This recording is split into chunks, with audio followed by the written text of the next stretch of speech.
Hi guys. Neither wonder I've been feeling it. You know, when like I felt altogether like pretty recently over the just over the last year.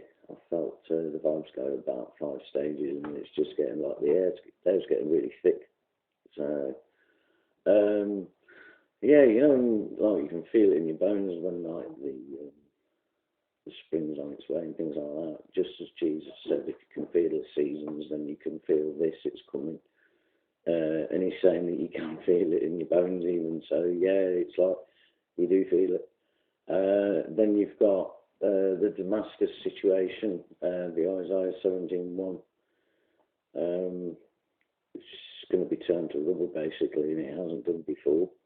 And they've just evacuated 1 million people altogether out of Syria, Damascus being capital of.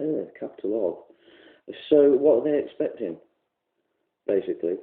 If they're, you know, in the mind to evacuate 1 million people, it's got to be for something serious. You don't just evacuate like 1 million people, do you? Right, so that's that one coming true. And then you got like the sea. It's unusual thing at the moment is to give up like loads of dead fish or loads of dead dolphins. One thing or another. You'll just like see a whole load of species of dead creatures like on the seashores. And that's what the Bible spoke about. Now you've got the Pope. The Pope resigned on the 11th of February. We're looking for a new one on the 20th, between the 20th and the 23rd. So, you know, a conclave will probably be in order. There is a bet sort of hedged on Peter Turkson. If he's a black guy, then yeah, I think we're looking at him. But yeah, I believe that he's a false prophet. I've thought about this for a while because I think we're quite the way into this being like prepared for the 7-year tribulation. And the Antichrist as well coming out before Jesus comes back. That's a point I want to bring up. There's people on here that I like a lot actually, and they've come out with a lot of good knowledge. But they said something like a bit obscure. One of them did in particular, and they were going on about like who was a false prophet and who was this, that, and the other. And then they said there's no point concentrating on the Antichrist. You should concentrating on Jesus coming. Well, hang on, you were just concentrating on when the false prophet come in and all the rest of it. Yeah. And telling people not to suss out the Antichrist is because you should be concentrating on Jesus. It's like, I'm sure we can take on the load of ID and everything that we're going to be coming across, and to which capacity they could be arriving. Jesus said, keep on the watch. So I have to like beg to differ on that one. If you do happen to watch this, standing by what I'm saying there. Jesus says, be watchful, so you better be watchful, basically. Don't just pick and choose here and there a little, you know what I mean? Not like, yeah, the majority of the information that this person's like come over with is like really good. So, anyway, just a small point as well on that. Do you think that it's nasty to like name people? I don't think it poses a problem as long as you're not insulting anybody. But I think it only becomes a problem when you're going down those lines, because like otherwise we're running into all sorts of rubbish now. We've got everything from every direction.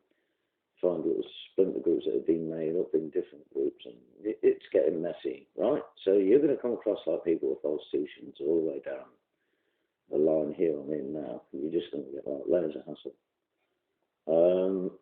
So I think, excuse me, they should be ID'd. I think you should ID them. It doesn't matter when you think somebody wrong in like maybe they identified the Antichrist wrong or something like that. That's not a problem. That's just a difference of opinion. But you know, if we think we know what we're looking for about the Antichrist, for instance, then you'll follow the description that's written in Daniel, etc. So, in 2 Thessalonians, you know, you'll just track him down and see if he's matching the same thing. As to whether it's Obama, it looks a bit spooky in some way that, you know, he wants to go to Israel, and he's going during Passover. He's going to get there 5 days before in Jerusalem. He's about to receive a medal, or just has a Medal of Honor from Israel. And it's like, hey, don't the guys sort of hate Israel? Wasn't he the one that was telling them to sort of go back to the 1968 borders? It's like he came out with that boring speech and then just dropped that one liner at the end, right at the end of his speech. And of course, like, the Israeli authorities were on the White House line going, I want to speak to you now. I'm flying over there now. So that was the next thing you knew. That was only one line that Obama gave that was just like the clincher, and he gave it right at the end of his speech, and everyone just went mental.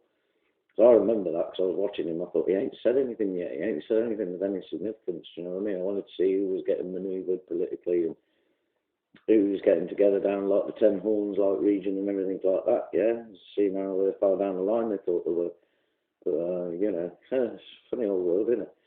But I don't know. I think we will know who the Antichrist is when we see him, and I think it's going to be linked to the Ascended Master thing, which is the old New Age thing that's been building up, in particular from the 60s, but its teachings, you know, come from way before then. You know, Madame Blavatsky, Alice Bailey, and all the rest of it, and Albert Pike. Yeah. So that would be the alien agenda that's attached to this, you know, this Antichrist. So I really do feel that has to come hand in hand, and these lot are just getting everything ready. It's like, that's probably a black guy, that coat. Yeah, it's possible he's going to be a black dude.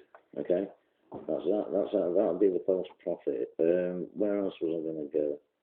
Yeah, the Pope put his resignation on the 11th of Feb. Yep, so there'll be a conclave. Then we got on the 23rd of March, we've got like the healthcare that actually starts off. The Obama healthcare. Now, if there's a certain chip in there that's that's being discussed, then yeah, I think that could be the mark. Where else are we? This visit that Obama Obama's going to in Jerusalem, they've called it Unbreakable Alliance, and apparently the Hebrew meaning is the covenant between peoples. And then you consider Daniel 9:27, chapter 9, verse 27. You know, is that the deal? I mean, there is something that's going to be set, and that's going to be the start of a 7-year tribulation. But then if he's going over there during Passover, I think the temple would have to be built between now and then, surely. So I think that's out of the time frame.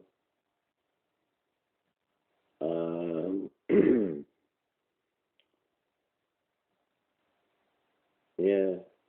But mind you, as I said before, I think Satan's timelines are very different to ours. Like, you know, the Bible's what the Bible's picking up on, because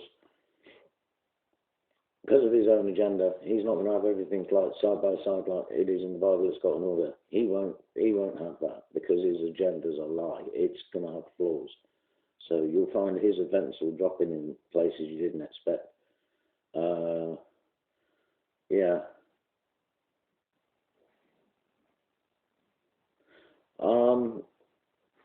I'm just a little bit concerned that this is like happening a bit early there with that another thing. But then again, does the temple need to be built by that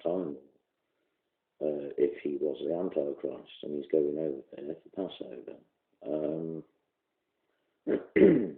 Or is it halfway through? I think it could be that halfway through the tribulation they build it.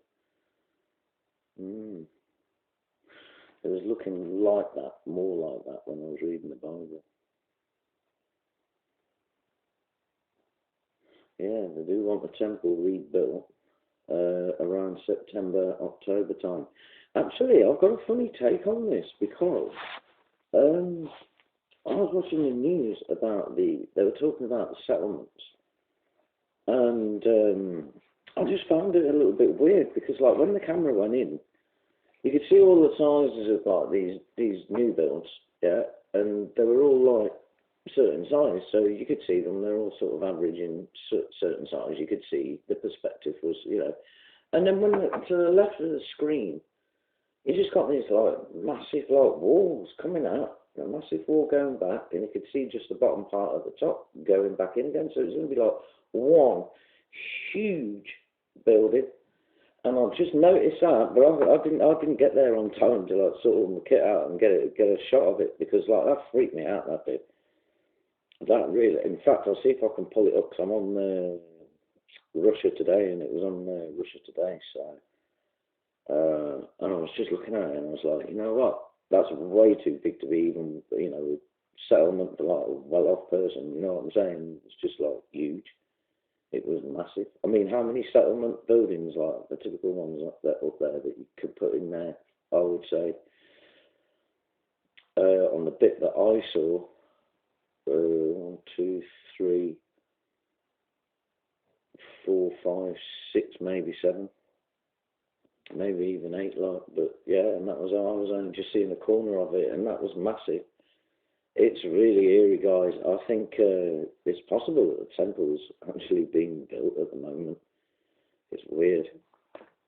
It's weird.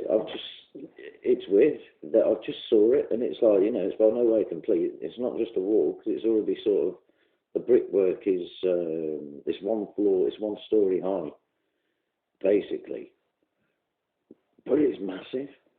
It is massive. I'm going to see if I can find the clips. I've got Russia. I'm subscribed to Russia Today, and it was on Russia Today. I've got to go and find it. So it would be a recent one about the Palestinian settlements. There's a lot of coverage on Russia Today with that, so it could be a while, but I'll see if I can find that. If I do, I'll drop it. I'll relate it to this video so you can pick it up.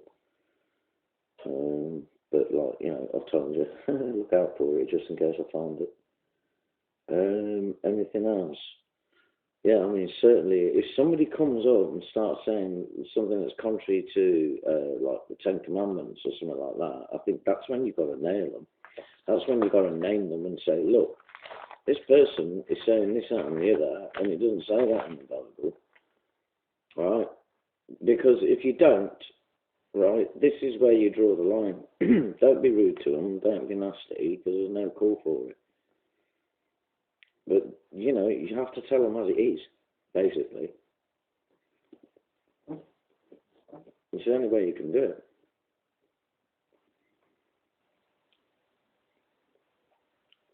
Because if you don't tell them, you could be responsible for their demise.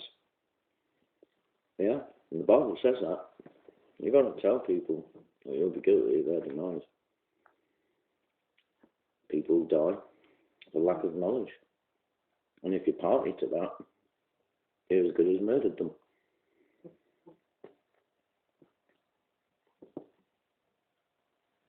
So, it's your duty to name somebody, because all those followers that are following that little person that's like giving a false doctrine to that level, yeah, it's a problem. Okay? And I will continue to name them, yeah? For the sake of those people, because then if they read the same, then they know it's right in there. It's in the Bible.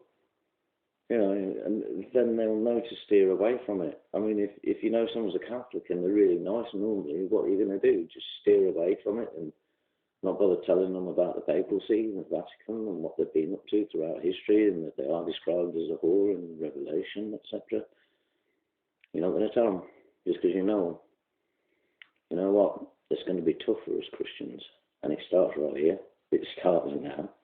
It's time to open your mouth. If somebody kicks you in the face for it, and that's it. It's tough. You've got to carry on. Somebody will always come up and go, oh, but you're just slagging people off. That's not very Christian. Mate, if you don't tell them, right, who's guilty has killed them. So, you know what I mean? You might as well have killed them because they died for lack of knowledge. So you haven't told them, you're party to their murder then. Yeah? You're party to their demise. You've got to tell them. You have got to tell them.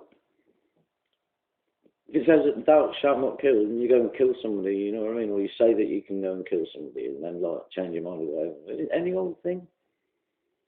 Right? Thou shalt not commit adultery. There's guys on here that are actually preachers and they think it's okay to fornicate, commit adultery, and all the rest of it. It really shocked me. I found someone on here recently that was like, he seemed like to have his head together and all these like prophecy, the whole lining up of it all, and everything. Seems to have his head together. And then he just started coming out with this stuff, and I was like, oh, that ain't right. Yeah, he was like, I think he was having an open relationship or something like that. It was really bizarre. But yeah, I mean, yeah, name them. I mean, if God don't want me, he'll cast me off and I'll start talking false doctrine or something, you know what I mean? Then I've got to be told. I mean, if I've still got a chance and I've said something wrong, or something goes, oh, by the way, it's such and such, not that. Oh, cool. Okay. Let's have a look why and whatnot. That's all right. I can take that. It's when it's like rude that you can't. It's not nice. So anyway, I'm going to leave you all with that. I'm carry on eating more peanuts. See you in a bit.